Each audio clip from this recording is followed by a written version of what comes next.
Hello, this is a review for the Module 4 exam. This is looking at page 8 and 9 of the review packet, looking at the conversion entries.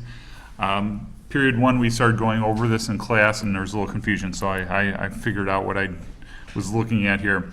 When we look at the problem, we're looking at XYZ Company had the direct filing account balances for the beginning of the period. And then it says XYZ has only one overhead account and is assigned to production at the rate of $40 per hour. Direct laborers are paid $6 an hour.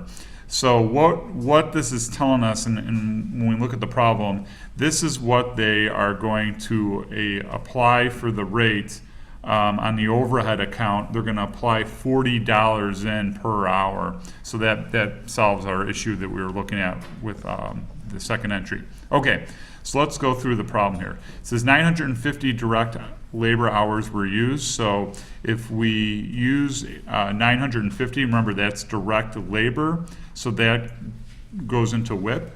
So direct labor, direct materials always goes into WIP. So we're going to debit WIP 5,700. We take the 950 hours times 6 an hour, we get 5,700.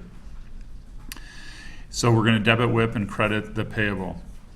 The next entry now, it says 175 machine hours were used, and this is where we were kind of looking at in class today. We have a production rate of $40 per hour, so that is what we're going to apply in off of the 175 machine hours used. So that's where we put it into WIP based off of our rate of $40 per machine hour. So when we apply it in, remember we always credit MOH. When we have actual overhead, we debit it. The third one, $20,000 of materials were purchased on account, $17,500 were direct materials. So the direct materials go into DMI, the indirect materials go into supplies, so those are your debits, and then your credit is, of course, the payable. 4, 19,000 of direct materials were issued into production. So now we're taking it out of the DMI account, so we're going to credit the account, and we're going to put it into WIP. So that's where we debit WIP, 19,000. 5, 2,500 of indirect materials, so we're going to take it out of supplies and put it into MOH. Since this is an actual amount, that's why we are debiting MOH.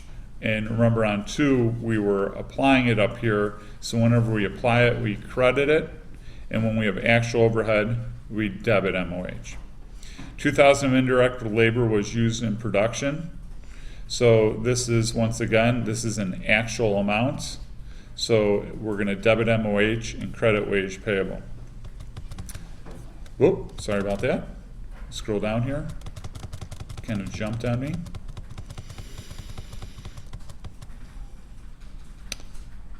$3,000 of miscellaneous overhead costs were incurred. This one's kind of interesting because we really haven't talked about this yet, and don't worry, I won't put this on the test. They have a miscellaneous payable here.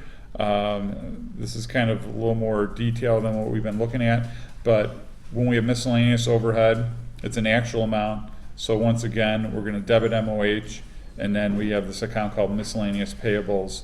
And so miscellaneous could be things that don't occur on a common basis, something that might take place that we might have to take care of that we don't normally have. 8, 8,600 of selling and admin costs. Remember, this is not a conversion entry, so we're going to debit selling and admin expenses, 8,600. We're going to credit, right here they have miscellaneous payable again. So those, it looks like they're just kind of putting a payable on that in there for those miscellaneous accounts, and they're lumping selling and admin expense in there.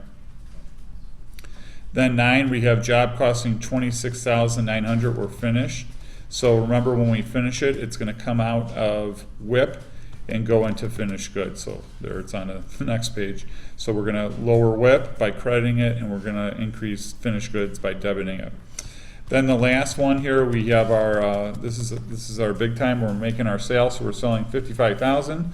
So there's our sales figure as a credit. We're going to debit the receivable, 55, and then we're going to write off that inventory by costing it off as the debit, and then we're going to credit the finished good amount. So the finished good amount goes away, and we put it into into the expense account there. So that entry we've seen plenty of times. All right, there you have it. There's a review problem. Take a look at it and bring any questions that you have on Monday.